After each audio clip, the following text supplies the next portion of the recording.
하나님의 말씀은 요한 1서 1장 1절에서 4절입니다. 요한 1서 1장 1절에서 4절 한 목소리로 합독하시겠습니다.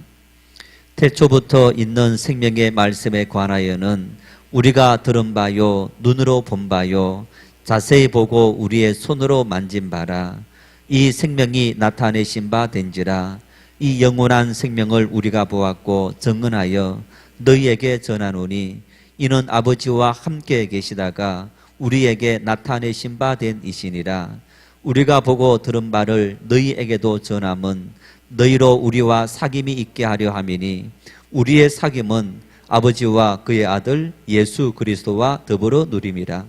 우리가 이것을 쓰면 우리의 기쁨이 충만하게 하려 함이라. 아멘. 매일 삶을 살아가면서 죽음이라는 단어를 떠올리며 삽니까? 아니면 재수 없는 죽음에 대해서 마치 떠올리기만 하면 부정을 타는 것처럼 그런 마음을 가지고 살아가고 있습니까? 죽음이 나와 아직까지 아주 멀리 떨어져 있는 지금 나의 삶과는 전혀 상관이 없는 일이다. 왜 아직 나는 젊은데 이렇게 건강한데 죽음이라는 것을 떠올리면서 인생을 괴롭게 살 필요가 있느냐? 죽음은 연세가 많이 드신 분들이나 불치병을 앓고 있다든가 아니면 병원에서 더 이상 치료할 방법이 없습니다. 그렇게 마치 사망 진단서를 받은 것 같은 그런 사람들만 죽음에 대해서 고민하고 또 준비해야 하는 겁니까? 죽음은 모든 사람들의 길동무입니다. 죽음은 우리의 삶과 멀리 떨어져 있는 것이 아니고 오늘 우리의 삶에 너무너무 밀접하게 가까이 다가와 있습니다. 젊은 사람이든 나이가 든 사람이든 건강한 사람이든 그리고 병을 앓고 있는 사람이든 빈부귀천을 막론하고 남녀노소를 막론하고 우리는 매일매일 삶을 살아가면서 매일 죽음과 함께 걸어가는 것이 우리 인생길인 겁니다. 죽는 수많은 사람들을 보십시오. 여러분 장례식장에 일주일만 가 있어 보십시오. 어떤 사람들이 돌아가시는지. 물론 연세가 많이 드시는 분들이 돌아가시는 경우들이 많이 있지만은 그 속에는 많은 젊은이들이 병이 아닌 사건, 사고로 말미암아 목숨을 잃는 경우들도 수없이 많은 것을 우리는 목도할 수 있습니다. 아주 어린 아이로부터 나이든 노인에 이르기까지 이 죽음은 빈부귀천 남녀노소 할 것 없이 모든 사람들에게 불현듯 불청객으로 다가오는 것이 죽음인 겁니다. 인생의 모든 것을 빼앗아가 버린다라는 이 죽음, 마치 죽음을 우리가 저주받는 것처럼 생각하고 그리고 그 죽음에 대한 두려움, 어떻게 하면 이 땅에서 우리가 영원 불멸하게 살아갈 수 있을까? 죽음의 기원은 어디에 있고 어떤 상태가 죽는 상태이고, 여러분 그러면서 고대로부터 수많은 사람들이 죽음에 대해서 규명하려고 노력해 왔지만은 아무도 죽음을 규명할 수 없고 뿐만 아니라 죽지 않고 살려고 노력했지만은 우리가 가진 어떤 능력으로도 이 죽음을 멈출 수는 없다는 것을 우리는 이미 잘 알고 있습니다. 죽음의 사전적인 의미는 이런 의미입니다. 우리의 생명이 없어지는 것. 생명이 없어지는 것이 죽음이다. 그렇다면 생명이 없어지는 것이 죽음이라면 생명은 뭡니까? 생명. 여러분, 우리가 지금 살아있다, 생명이 있다는 것 아닙니까? 내가 지금 살아있는데 내 속엔 생명이 있다. 생명이 있다는 것이 도대체 뭘 의미하는 겁니까? 생명을 우리가 눈으로 볼 수 있고 손으로 만질 수 있고 어떤 존재론적으로 생명이 존재하는 어떤 그런 존재인 겁니까? 아니면 생명이 도대체 뭡니까? 생명의 사전적인 문자적인 의미는 유기체가 태어나서 죽을 때까지의 살아있는 상태 또는 그동안 나타나는 모든 현상들의 전체. 유기체, 인간이 태어나서 인간뿐 아니라 많은 동물들, 식물들도 다 유기체인 거죠. 이 유기체가 태어나서 죽을 때까지 살아있는 상태. 이 앞에 꽃들도, 꽃나무들도 지금 살아있는 겁니다. 살아있는 상태. 그러면서 그동안 나타나는 모든 현상들의 전체가 생명이다. 참 여러분 맞긴 맞는데 우리가 지금 말을 하고 움직이고 예배드리고 있다, 살아있기 때문에 생명이 있다는 어떤 그런 현상들, 생명이 있어서 살아있는 현상으로 우리가 예배하고 밥 먹고 대화하고 주어진 삶의 현장에서 일할 수 있는 삶을 살아가고 있는 것뿐입니다. 문자적인 의미를 넘어서서 백과사전에 이 생명에 대한 단어의 뜻을 찾아보면 이렇게 기록되어 있습니다. 생명이란 생물이 기본적으로 가지는 속성이지만 그것을 과학적으로 규정하기는 힘들다. 그러나 주로 추상적이고 이론적인 개념에 근거한 몇 가지 정의가 사용되어 왔는데 생리학적, 물질대사적, 생화학적, 유전적, 연령학적 정의이다. 생명에 대해서 더 구체적으로 백과사전에 생명에 대해서 아주 구체적으로 기록하고 있는데 생물이 기본적으로 가지는 모든 속성이지만은 과학적으로 규정하기가 어렵다. 존재론적으로 물질적으로 규명할 수 없고 그것은 추상적으로 이론적으로만 정의를 내릴 수 있는 것이 바로 생명이다. 이렇게 말하는. 이런 사실을 잘 보여주는 연구 결과가 있습니다. 이 시대 최고의 석학들의 지식 프로젝트 모임인 엣지라는 모임 단체가 있습니다. 이 엣지에서 5가지 책을 엄선했습니다. 인간이 알아야 될 가장 중요한 지식 시리즈 베스트 오브 엣지라는 그런 5권의 책을 선정했는데 그 중에 마지막 5번째 책이 궁극의 생명이다라는 책입니다. 생명에 대해서 21명의 석학들이 각기 자기 전공 분야 속에서 생명은 이런 거다라는 것을 규명하고 있습니다. 어떤 학자는 생물학적으로 규정하면서 진화론에 근거해서 생명을 규정하고 있습니다. 어떤 학자는 유전공학적으로 생명을 규정하고 있고 어떤 학자는 생화학적으로 생명을 규정하고 있습니다. 21명의 학자들이 생명에 대해서 이야기하고 있는 이야기가 다 관점이 다릅니다. 생명은 이거야, 생명은 이거야, 전부 자기 전공 분야 속에서 이야기하는 것. 백과사전에서 말했던 것처럼 생명이라는 것은 추상적이고 어떤 이론적으로 설명할 수 있는 일이지 그것을 우리가 존재론적으로 설명해내고 어떤 존재론적이라는 것은 보일 수 있는 그런 모습으로 우리가 경험할 수 있는 모습으로 알려지긴 어렵다는 것. 여러분, 이런 모든 말을 담는다면 생명은 신비인 겁니다. 생명은 신비인 거예요. 내가 지금 살아있다, 생명이 있다는 겁니다. 내가 지금 말을 하고 있다, 생명이 있다는 겁니다. 내가 밥을 먹는다, 생명이 있다는 겁니다. 건강한 사람도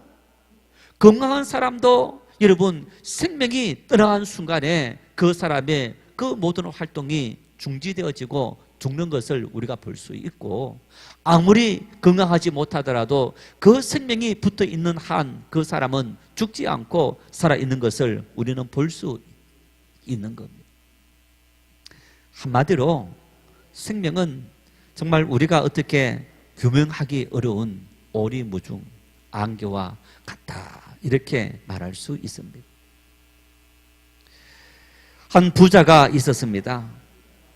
추수 때가 되어서 자기 밭에 많은 곡물을 거두었습니다. 창고가 부족해서 살 곳이 없을 정도가 되었습니다. 창고를 확장해서 그 많은 곡식을 다 쌓아놓고 스스로 이렇게 생각합니다. 내 영혼아, 편히 먹고 마시고 이 모든 것을 누리고 살자. 그 부자가 마음속으로 창고를 지어놓고 그런 마음을 품고 있을 때에 이렇게 말합니다. 우리 한번 누가복음 12장 20절 말씀을 같이 읽겠습니다. 하나님이 이르시되 어리석은 자여 오늘 밤에 내 영혼을 도로 찾으리니 그러면 내 준비한 것이 누구의 것이 되겠느냐 하셨으니. 하나님께서 어리석은 자여, 만일 오늘 밤 내가 내 영혼을 거두어가 버린다면 죽는다는 얘기입니다. 생명을 거두어가 버린다면 너가 지금 저렇게 준비한 창고에 가득 차져 있는 저 모든 것이 누구의 것이 되겠느냐. 관점이 다릅니다마는 인생을 살아가면서 우리는 우리 노후를 준비해야지라고 하면서 오늘날 수많은 사람들이 노후에 대한 두려움과 염려들 때문에 자꾸만 사는 일에만 관심을 갖고 있고 쓰는 일에는 바들바들 떨며 살아가는 그런 삶을 살아가고 있는데, 여러분, 그러면서 어느 날 갑자기 생명이 떠나고 죽음이 찾아와서 내가 살아왔던 그하고는 전혀 상관없는 삶을 살다가 죽음을 맞이하는 수많은 사람들을 우리는 볼 수 있는 것.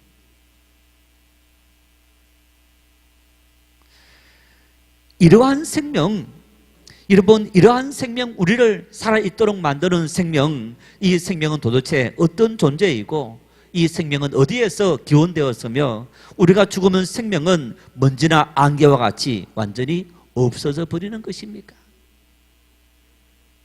성경은 이런 우리 안에 있는 생명의 기원과 생명의 정체성에 대한 분명한 해답을 주고 있습니다. 창세기 2장 7절 말씀을 함께 읽겠습니다. 여호와 하나님이 땅의 흙으로 사람을 지으시고 생기를 그 코에 불어넣으시니 사람이 생명이 되니라. 하나님께서 흙으로 사람의 형상을 빚어 만드시고 그리고 그 코에 생기를 불어넣으시니 사람이 생명이 되니라.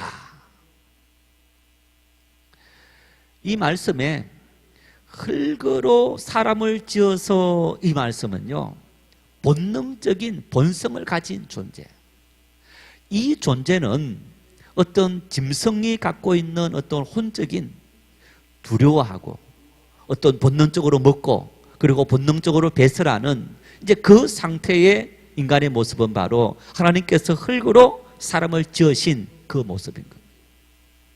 거기에다 하나님께서 생기를 그 코에 불어넣으셨다라고 말씀하고 있는데, 마귀가, 뱀이 아담과 하와를 찾아와서 하와를 유혹합니다. 하나님께서 뭐라 하시더냐? 동산 중앙에 있는 나무 실과를 먹는 날에는 정령 죽으리라 합니다. 뱀이 말합니다. 아니, 죽지 않는다. 너도 눈이 밝아져서 하나님처럼 되어진다 라고 말합니다. 하나님께서 생기를 코에 불어넣으셨다라는 얘기는요, 하나님처럼, 하나님 같은 영적인 존재, 항구적으로 살아가는 그런 존재로 인간을 만드셨다라는 의미인 겁니다.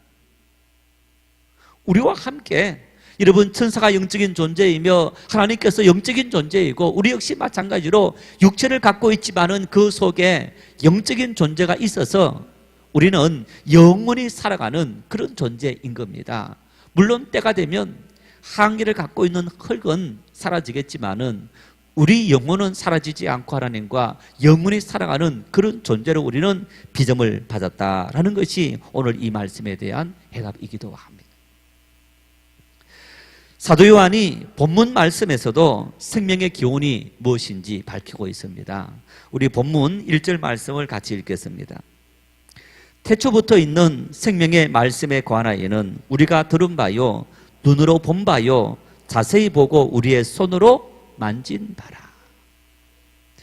이 한 말씀 속에 오늘 사도 요한이 이 생명의 근원이 어디에 있는지 라는 이야기를 구체적으로 밝혀주고 있는 겁니다. 먼저 이 생명은 태초부터 있었다 이렇게 말합니다. 태초부터 있었다. 성경에 태초라는 단어로 성경을 시작하는 곳이 세 군데 있습니다. 창세기 1장 1절 태초에 하나님이 천지를 창조하시니라. 요한복음 1장 1절에 태초에 말씀이 계시니라. 그리고 오늘 이 요한 1서 1장 1절 말씀에 태초부터 있은 생명의 말씀. 그런데 이 태초들이 똑같은 태초이지만은 의미는 다릅니다. 창세기 1장 1절의 태초는 하나님께서 이 우주 만물을 지으신 태초, 시작을 의미합니다. 그 이전 하나님께서 이미 계셨고 계신 그 하나님께서 이 우주 만물을 지으셨다. 그런데 요한복음 1장 1절과 오늘 본문 요한 1서 1장 1절 말씀은 그 태초가 바로 하나님께서 계신 태초, 태초에 말씀이 계시니라. 이 말씀이 하나님과 함께 계셨고 이 말씀이 곧 하나님이시니라. 태초에 그 태초에 하나님께서 계셨다. 그래서 오늘 이 요한 1서 역시 마찬가지로 태초부터 있는 생명의 말씀이라고 하는 것은 그 태초는 바로 하나님께서 존재하신 그 태초 시작을 의미하기도 합니다. 이어서 태초부터 있는 생명의 말씀이다라고 말합니다. 생명의 말씀이다. 방금 읽은 요한복음 1장 1절 말씀, 태초에 하나님이 말씀이 계시나 이 말씀이 곧 하나님과 함께 계셨고 이 말씀이 곧 하나님이시니라. 그러면서 요한복음 1장 2절 3절 4절 쭉 내려가면서 그 태초부터 계신 말씀이 하나님이신데 그분이 누구냐? 그분이 바로 이 땅에 빛으로 오신 예수 그리스도이시다 라고 말하는 거예요. 그래서 오늘 이 말씀 속에 태초부터 있는 생명의 말씀이다 라는 의미는 바로 독생자 예수 그리스도를 의미하기도 합니다. 이어서 사도 요한이 이렇게 말합니다. 우리가 들은 바요, 눈으로 본 바요, 자세히 보고 우리의 손으로 만진 바라. 백과사전에 생명은 추상적이고 어떤 물체가 없다는 얘기입니다. 그리고 이론적이다. 사람이 이론적으로만 말할 수 있는 거지 볼 수 없고 만질 수 없는 존재가 바로 생명이다라고 했는데, 여러분 오늘 사도 요한은 우리가 들은 바요, 눈으로 본 바요, 자세히 보고 우리의 손으로 만졌다, 존재론적으로 존재하고 있는 생명이다라고 말하는 거예요. 이 생명은 누굴 의미합니까? 사도 요한이 예수님의 제자로 부름을 받고 3년 동안 예수님 공적 생애 속에 함께 동참했습니다. 동참하시면서 예수님과 함께 보고 만지고 경험했던 그 모든 사실을 이야기하고 있는데 사도 요한은 이야기합니다. 예수 그리스도 그분이 바로 생명이시다. 예수님께서 생명이시다라는 것을 이야기합니다. 이러한 사실을 2절 말씀에 분명하게 설명하고 있는데 2절 말씀을 읽겠습니다. 이 생명이 나타내신 바 된지라 이 영원한 생명을 우리가 보았고 증언하여 너희에게 전하노니 이는 아버지와 함께 계시다가 우리에게 나타내신 바 된 이시니라. 2절 말씀에도 이 생명이 우리에게 나타내신 바 되었다, 드러나게 되었다. 그 이전까지 우리는 생명에 대해서 알 수 없었지만은 그 생명이 이제 드디어 나타나게 되고 드러나게 되었다, 알려지게 되었다. 그 생명은 어떤 분이시냐? 아버지와 함께 계시다가 우리에게 나타나신 바 된 이시니라. 아버지 하나님과 바로 독생자 예수 그리스도 성육신하신 그분을 의미하는 것. 예수님께서 인간의 몸을 입고 이 땅에 오신 그 상태. 그래서 1절 말씀은, 우리 오늘 본문 1절 말씀은 하나님은 이미 태초부터 계신 분이시다. 이것을 신학적으로 선재성이다라고 말합니다. 선재성이다. 하나님은 태초부터 이미 계신 분이다. 그 다음에 2절 말씀은 그 하나님께서, 생명이신 그 하나님께서 역사 속으로, 인간 속으로 오셨다. 바로 성육신, 인간의 몸을 입고 이 땅에 오신 예수 그리스도, 그분을 이야기하고 있는 그 말씀이 바로 2절 말씀이기도 한 겁니다. 왜 사도 요한은 영원한 생명의 말씀이신 예수 그리스도에 대한 경험하는, 예수 그리스도에 대해서 경험했던 바를 증언하고 있는지 그 이유를 3절 말씀에 이렇게 밝히고 있습니다. 함께 읽겠습니다. 우리가 보고 들은 바를 너희에게도 전함은 너희로 우리와 사귐이 있게 하려 함이니 우리의 사귐은 아버지와 그의 아들 예수 그리스도와 더불어 누림이라. 왜 내가 여러분들에게 이 예수 그리스도에 대해서 이야기하고 있느냐? 내가 왜 여러분들에게 생명에 대해서 밝히고 있느냐? 우리로 하여금 그 생명이신 주님과 함께 코이노니아, 교제하도록 위함이다. 주님과 함께 교제하고 그 주님의 은혜 속에 더불어 살아가는 그런 존재가 되도록 하기 위해서 내가 경험한 예수 그리스도, 생명이신 그 예수 그리스도를 우리가 함께 전한다. 왜 우리가 예수 그리스도와 함께 교제해야 합니까? 예수 그리스도와 함께 연합해야 합니까? 왜 사도 요한은 자신이 받은 생명의 말씀이신 예수 그리스도를 오늘 우리에게 전해야만 하는 걸까요?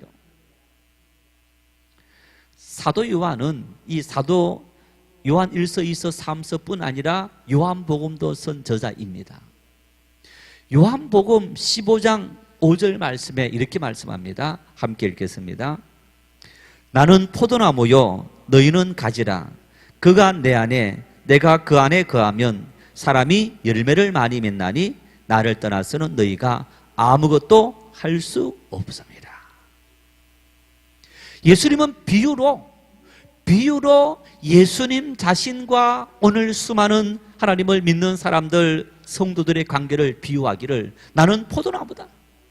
그리고 너희들은 이 포도나무에 붙어있는 가지이다. 여러분, 가지가 만일 나무를 떠나버리면 그 가지 어떻게 됩니까? 말라 죽게 되는 거예요. 너희들이 말라 죽지 않고 그 가지를 통해서 열매를 맺는 삶을 살기 위해선 나무인 포도나무에 붙어서 영양분을 끊임없이 공급받아야만 너희의 삶을 통해서 풍성한 열매를 맺을 수 있다라고 이야기하고 있습니다. 성도 여러분, 오늘 우리가 살아가는 이 땅을 보십시오. 엄청난 경제적인 번영을 누리고 있습니다. 폭발적인 어떤 과학의 발전과 인간 이성과 지성의 발전이 오늘 우리 땅에 과거에 비교할 수 없을 정도로 엄청나게 다가왔습니다.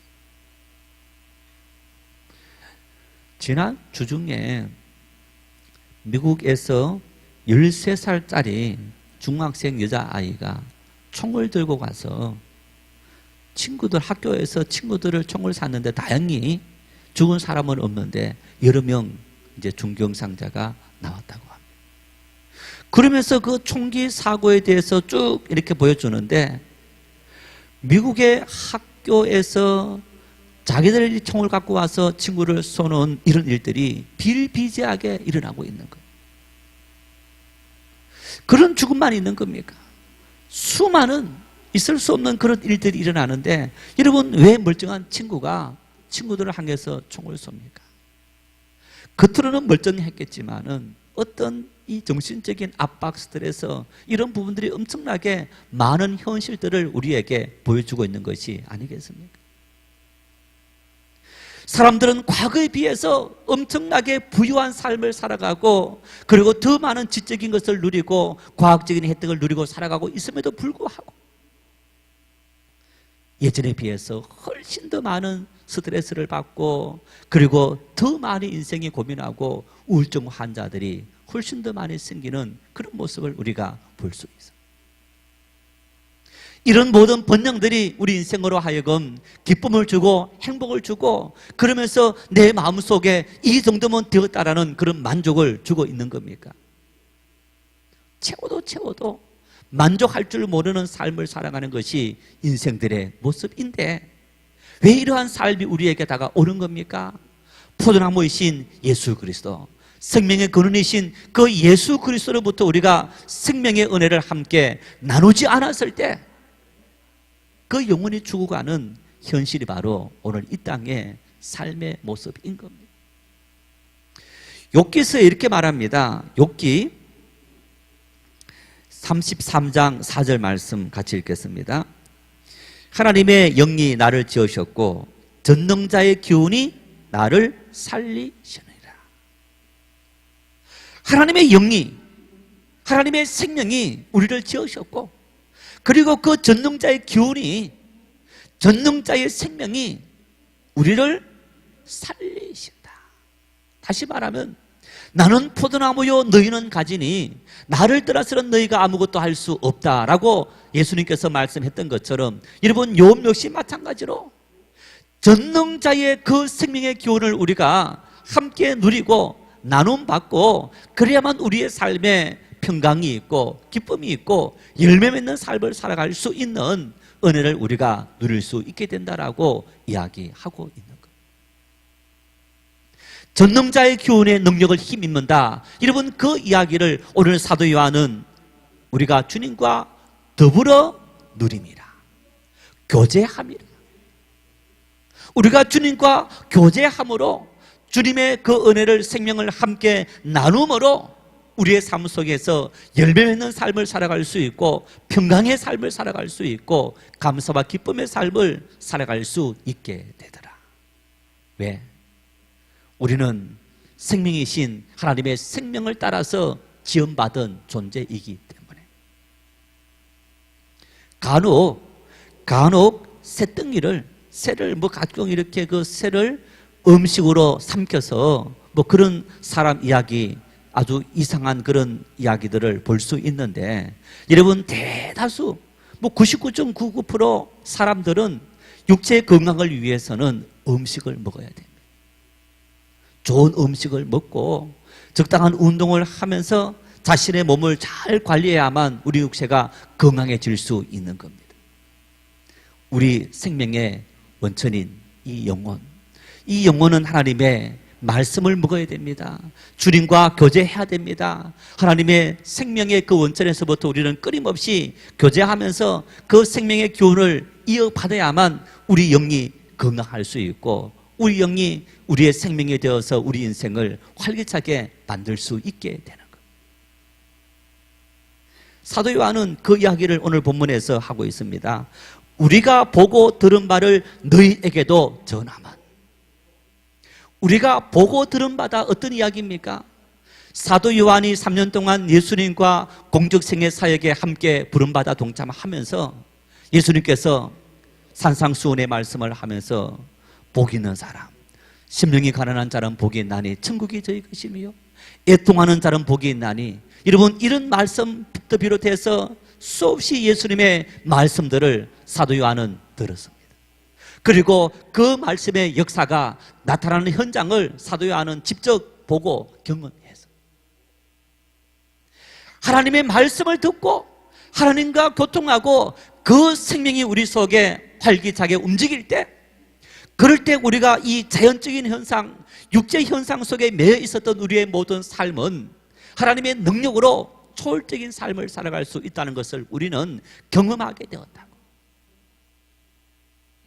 우물 안에 갇힌 인생들처럼 우리는 오늘 우리가 볼 수 있는 이 한계 속에, 우리가 이해할 수 있는 한계 속에 갇혀있는 존재이지만은 하늘에서 오신 하나님 독생자 예수 그리스도, 생명의 근원이신 그 하나님은 이 땅에 오셔서 하나님의 말씀을 주셨는데 그 말씀은 능력이 있고 그 한마디 말씀 따라서 이 자연의 모든 것들이 순종하더라. 바다도 순종하고 주거니도 순종하고 병든 어떤 질병도 순종하고 심지어 악한 마귀 사탄도 예수님 말씀 앞에 벌벌 떨면서 물러가는 그런 사실을 우리는 목도했다. 너희가 우리와 교제가 있고 우리가 그분과 주님과 교제하는 그 교제에 너희로 하여금 동참하도록 하기 위해서 오늘 우리가 이 사실을 너희에게 전한다. 오늘 왜 이 말씀을 하는 겁니까? 오늘 이 말씀은 바로 사도 요한이 주님을 만나서 누렸던 그 생명의 풍성함, 우리 역시 마찬가지로 사도 요한을 통해서 우리가 주님을 만나서 주님 안에 있는 그 풍성한 생명을 우리로 하여금 함께 누리도록 하기 위해서 사도 요한은 하나님의 이 말씀을 우리에게 전달하고 있다라고 말합니다. 사도 요한은 요한 1서를 쓰면서 요한 1서의 주제가 사랑입니다. 사랑해라. 하나님은 사랑이십니다. 우리가 하나님의 계명을 지키느냐? 하나님의 계명은 바로 사랑인데 그 사랑을 지킴으로, 형제를 사랑하는 그 사랑을 우리가 실천함으로 하나님 사랑하는 사랑의 증명을 해보이라 라고 이야기하고 있습니다. 예수님께서 마태복음 22장 말씀에 온 율법과 선지자의 강령이니라 라고 말씀하신 그 말씀이 바로 하나님을 사랑하고 이웃을 내 몸처럼 사랑해라. 하나님께서 말씀하신 이 사랑의 말씀을 우리가 실천하면서 오늘 우리의 삶 속에서 내가 주님 생명이 있다는 것을 증명할 수 있어야 하는 것. 우리가 이웃을 사랑하고 성도들을 사랑한다. 여러분, 그 사랑의 삶을, 희생적인 사랑의 삶을 실천할 때 우리 속에 생명이 있다는 얘기입니다. 하나님의 말씀이, 계명이 살아있다는 겁니다. 우리 속에 그 생명의 말씀이 살아있으면, 예수 그리스도의 역사가 우리 속에 살아있으면 우리는 세상을 능히 이기고 죽음의 모든 두려움을 이기며 살아갈 수 있는 놀라운 축복의 삶을 살아갈 수 있는 겁니다. 특별히 오늘 이 성찬, 여러분, 이 성찬이 어떤 의미가 있습니까? 예수님께서 이 성찬의 떡을 떼시면서 말씀합니다. 받아라. 빵 조각을 떼어주시면서 이 빵은 내 살이다. 내 살이다. 뭘 의미합니까? 예수님의 말씀을 의미합니다. 양식이지 않습니까? 말씀은, 내가 전한 모든 말은 너희의 영혼의 생명의 양식이니라. 떡을 뗀 이후에 잔을 부어서 포도주를 부어주시면서 받으라, 마시라. 내 피다. 너희를 위해서 흘리는 대속의 피다. 제3의 피다. 너희가 죄에서 용서받고 이제는 너희의 모든 삶이 하나님께로 옮겨졌느니라. 너희가 과거에는 죄악 속에 죄악과 짝하며 교제하며 살아왔다면 이제부터는 너희가 나와 하나님과 교제하며 살아가야 될 그런 사람이라는 것을 인식하고 살아라. 다시는 너희가 마귀의 죄에 종노할 필요 없이 이제는 너희가 그 모든 죄의 대가를 지불했는 것을 기억하고 이제는 내 말을 듣고 나와 함께 교제하는, 그래서 너희 속에 생명이 풍성한 은혜를 누리며 살아가라고 우리에게 말씀하고 있습니다. 사람들은 생명을 규명하면서 생명은 추상적이고 생명은 보일 수 없고 만질 수 없는 이론적으로만 설명할 수 있는 거라고 이야기하고 있습니다. 여러분, 성경에서 생명은 우리가 영적인 문제이기 때문에 우리가 비록 만질 수 없고 볼 수 없지만은 오늘 사도 요한은 2000년 전 이 땅에 오신 예수 그리스도, 그분은 바로 생명 그 자체이시다. 만질 수 있고 눈으로 볼 수 있었던 생명 그 자체이셨다. 그분께서 주신 그 모든 말씀을 우리가 지키고 그 사랑을 실천하고 그 피를 마시고 그 살을 먹고 그러한 삶을 살아갈 때 그분 속에 있는 생명의 놀라운 역사가 오늘 우리의 삶에도 풍성하게 임할 수 있다. 평강 원합니까? 기쁨 원합니까? 마음의 안식 원합니까? 매일의 삶 속에서 감사하며 살기를 원합니까? 돈으로 채울 수 없습니다. 지식으로 채울 수 없습니다. 권력으로 채울 수 없습니다. 하나님의 생명의 말씀이 우리 속에 임할 때, 우리가 포도나무이신 생명의 뿌리이신 예수 그리스도로부터 그 생명을 공급받을 때의 인생에 참 평강과 기쁨과 감사와 은혜가 넘치는 줄 아시기를 바랍니다. 그래서 그 안에서 여러분 우리의 매일의 삶 속에 기쁨이 넘치는 행복이 넘치는 그런 삶을 살아갈 수 있기를 축원합니다.